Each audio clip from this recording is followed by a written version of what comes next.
What's good, everybody? It's your boy, Bigbabyjonathan here. Welcome to the latest edition of the Bigbabyjonathan Sports podcast. How y'all doing? In today's show, I'm going to be talking about what are my favorite Laker moments of all time, and what season was my favorite. Was it 2010 Lakers season, 2001, or 2002 season? And also, we're going to be talking about favorite Laker moment of all time, and also, Pau Gasol, is he a Hall of Famer? Let's get into it, Laker Nation. My favorite Lakers season of all time is the 2010 season because that season was great, amazing, because we beat the Boston Celtics that year. You know, we had Andrew Bynum, Lamar Odom. Lamar Odom was our X factor that season. You know, just let his energy off the bench, because there'd be times where Lamar Odom brought the spark for us. He brought the spark, he brought the energy, he brought the hustle, grit, grind, he brought everything. You know what I mean? So also Farmers contributed, Shannon Brown. And and Ron Artest was on the team too. His toughness, his grit, his grind. Pau Gasol playing at a high level. Andrew Bynum, Kobe as usual. Him scoring the bucket, getting to the basket. You know that season, the 2010 season, was my favorite because we beat Orlando. We're trying to win a championship, and there was a lot of ups and downs throughout that season. And we started turning around, and then Phil Jackson coached the team really well. Love what Phil Jackson did, man. Phil Jackson was like, there'd be times where we had to go through droughts. That's how you know you're a great coach. There would be times where you go through a drought, coach would call a timeout. Phil Jackson let them run the play, and they figured it out, and they executed well down the stretch. Pau Gasol, in that season, man, was tremendous, man. His ability to get to the spots on the floor, post up, mid-range jumper. You know, there'd be times where Kobe's not feeling it offensively, and Pau Gasol would take that big shot. You know, get an offensive rebound, put back. You know, getting a timely assist, timely block. That's what the season I like was the 2010 season, because we beat the Boston Celtics that season. We got revenge, and all the seasons I've been a part of watching. The 2010 is my favorite because we got revenge on Boston. Because in 2008, it was a horrible summer for me because Lakers lost that year. We got blown out, and until today, you know, like everybody's like, oh, when are you gonna watch the watch the Lakers versus Celtics game? I'm not. Like, people are like, you should watch it. Hell no, I'm not going to watch the rerun of that Lakers game 6. Why would I watch that? We lost, you know? Like, we lost. Why would I watch that? You know, make me more angry. But we won the following year. Okay, 2009 championship, cool, we got it. But 2010, because we beat Boston. You know, even though it was a tough, grinded out Game 7, it was a grinded out Game 7. I'm going to get into more Game 7 of the NBA Finals in a little bit. But that season, man, 2010 season is my favorite. I just love that passion from the team. We showed resiliency that time and time again when we needed to. You know, I just love that 2010 team, man. And favorite Laker moment of all time, I got 4. I'm going to tell you guys. I got 4 favorite Laker moments of all time. Obviously, Game 7 of the NBA Finals in 2010. I just mentioned. I'm going to tell you why. Because we got revenge on Boston. Kobe got revenge. And a lot of people say that Kobe had a bad game. He shot 6 for 24, somewhere around there. But he had 23 points, grabbed 14 rebounds. He did other things. Played defense, played hustle. Timely stops, facilitate to Ron Artest for the 3. Playing that tough defense on Paul Pierce. So I don't know why people have to say that Kobe had a bad Game 7. He did other things. You can, as a player, if you're shooting and you're missing, there's other things. Rebound, assist, playing defense. It won't be shown on the stat sheet, but there's times where you can impact the game defensively, and it doesn't show on the stats. It just shows on replay. You know what I mean? I just like, Kobe had 24 points, 14 rebounds, I think 3 assists. It's just crazy how people say that was a bad game. To me, that was not a bad game. If you get 14 rebounds in the Game 7 in the NBA Finals, you do your thing. You feel me? You doing your thing. You know?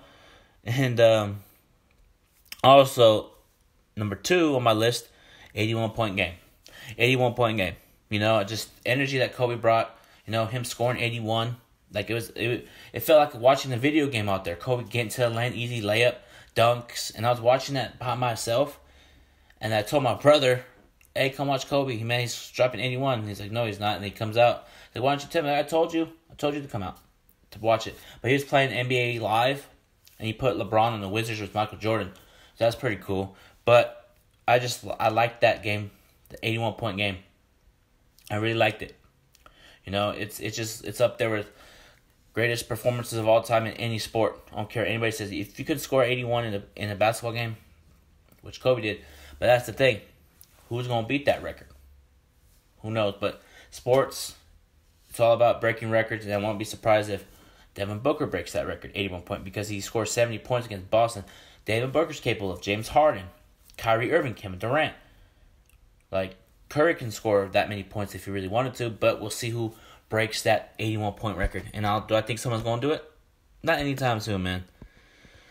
Not anytime soon, man. And also, it's not one of my favorite Laker ones because everybody going to think I'm crazy. I know he tore his Achilles in the game against Golden State, but the crazy defining moment of Kobe, man, like craziness, him shooting 2 free throws on Achilles injuries. A lot of players wouldn't do that. A lot of players would have just got picked up, took it off the court.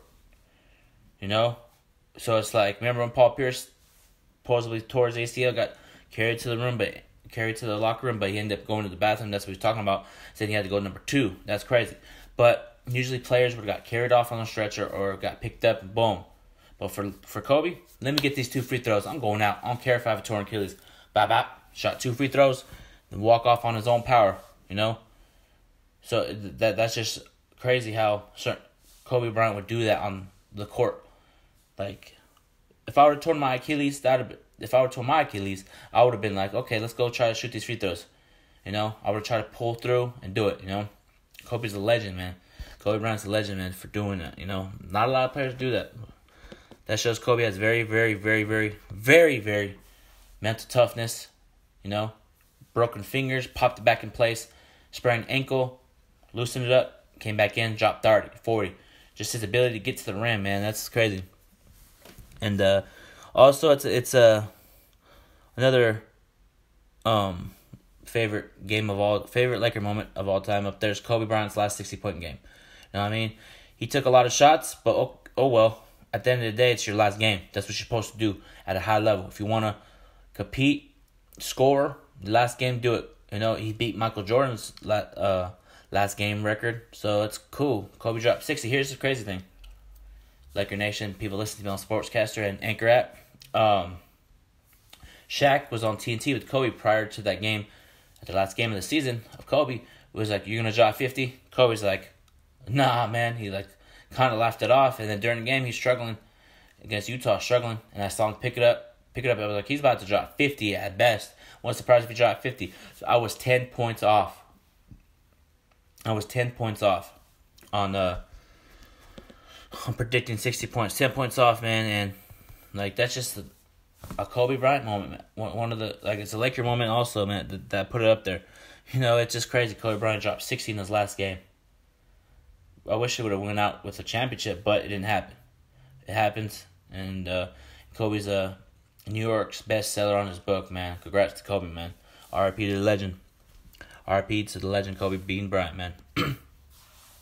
Now we're going to get into some best Laker role players of all time. Okay, first, number 1, Derek Fisher. Derek Fisher up there at number 1. Love his energy, love his hustle, great grind, veteran leadership, pull up from 3, play it tough, great defense, veteran leader.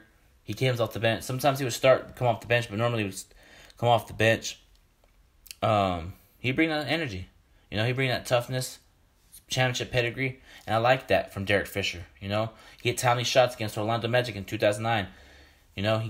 Lakers got the rebound, threw it to Derek Fisher. They were in transition. Derek Fisher pulls up from 3, changed the momentum of that series, man. And Lamar Odom's up there, man. Lamar Odom, when the Lakers would go into dry spells in the 2010 season, 2009 season, Lamar Odom would bring up that energy, hustle, great grind, and it would turn the game around.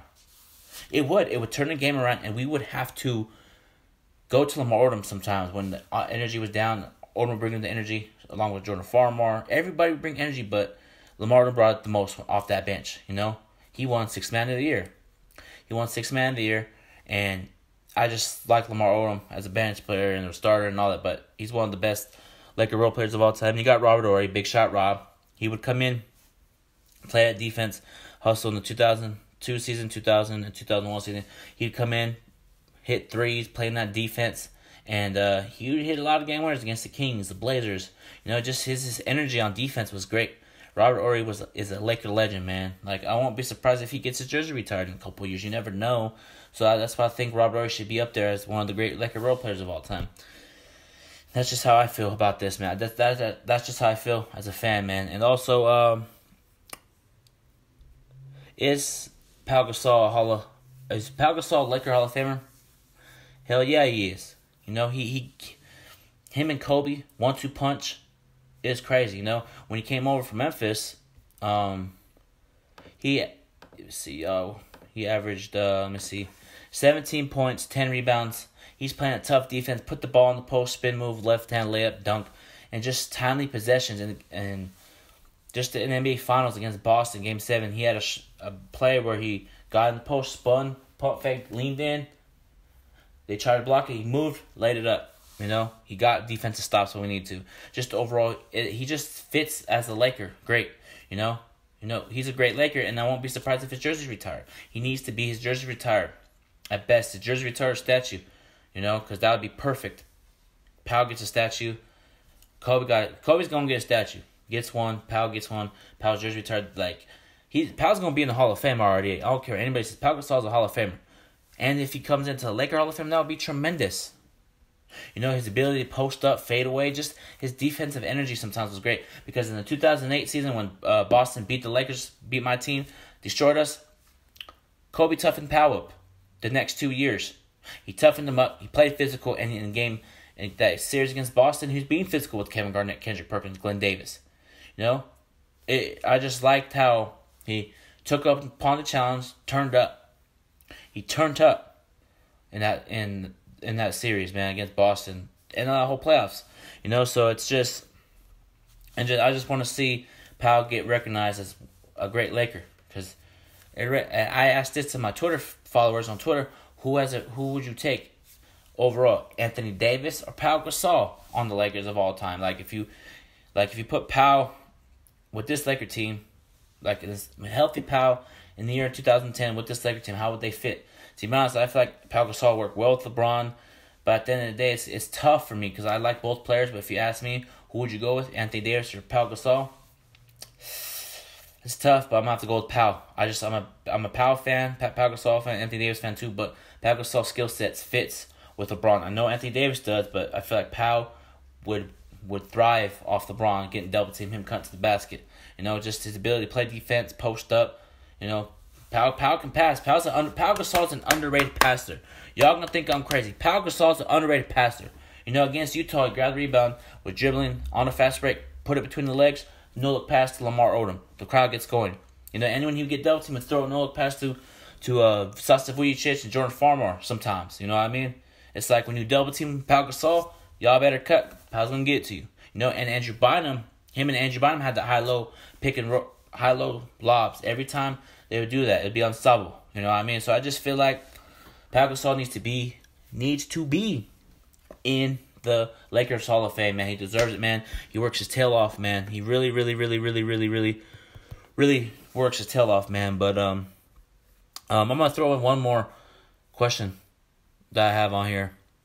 What would it take for LeBron James to be the greatest Laker of all time? Win at least win 2 championships at best. If one's cool, but here's the thing: win most of those championships.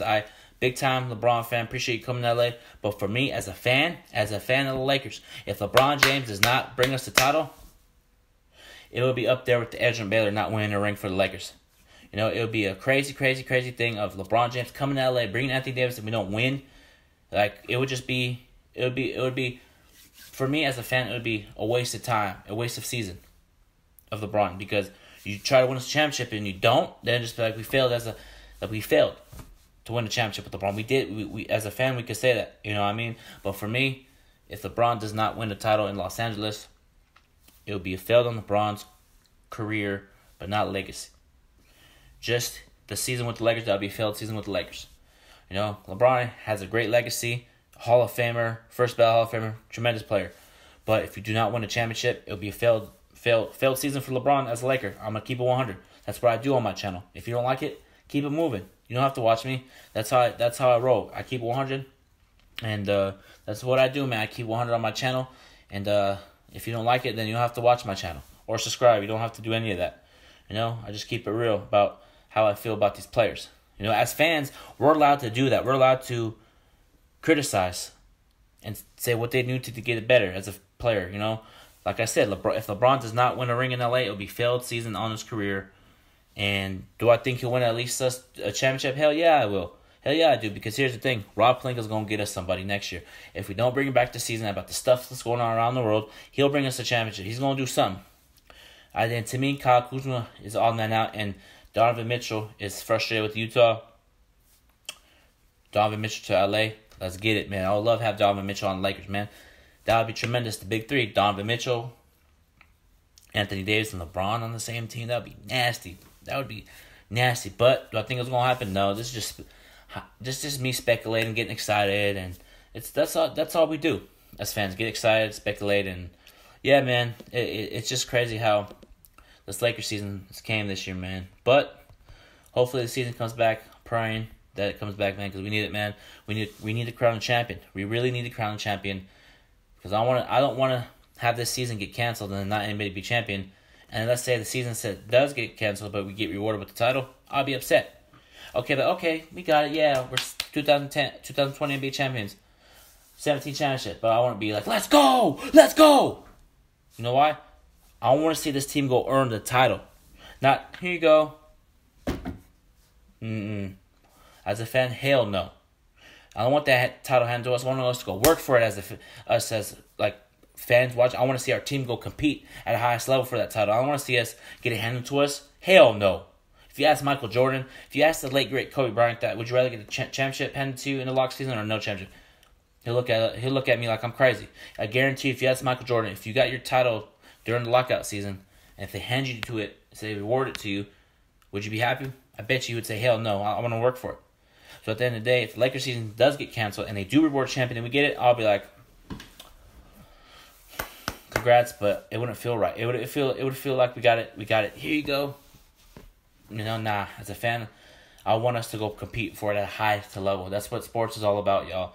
It's about competing for championships, competing. And in Lakers City, we compete for championships. I'm a LA Charger fan, and that LA Charger team needs to compete for Super Bowls, man. I'm tired of them not. But anyway, back to Laker talk right here, man. The Lakers the season needs to get back so we can finish what we've done. And if we come back and do win this title, it'll be the most craziest Lakers season I ever been a part of. It'll be put right up there. Here's the 2010 Lakers season, the 2020 Lakers season. If we come back and win the title, it'll be like this, even keel. Because with the whole Kobe thing, R.I.P. Kobe, R.I.P. Gianna, R.I.P. people know the 7 other victims. And that thing happened. Then they canceled the season. We were playing well at a high level, 49-13 before we lost to Brooklyn. Now it made us 49-14. If you come back and win the title, it'll be best Laker season, tied with 2010 Lakers season. So let's pray that we get back to the Lakers season, man, because we need Laker basketball. We need sports, man. There's no sports out there, and it's just crazy, But I'm going to end this Bigbabyjonathan Sports podcast show. I'm going to leave all my social media link in the description, man. But starting every Friday, I'm going to be doing my live YouTube show, the Bigbabyjonathan Sports podcast live, 7 p.m. West Coast time, 10 p.m. Eastern time. So every Friday I'm going to be on live on YouTube. So be on the lookout for more details this week. So you can be on the show. Just stay tuned for that. But I'm going to end this. Peace out. Go Lakers.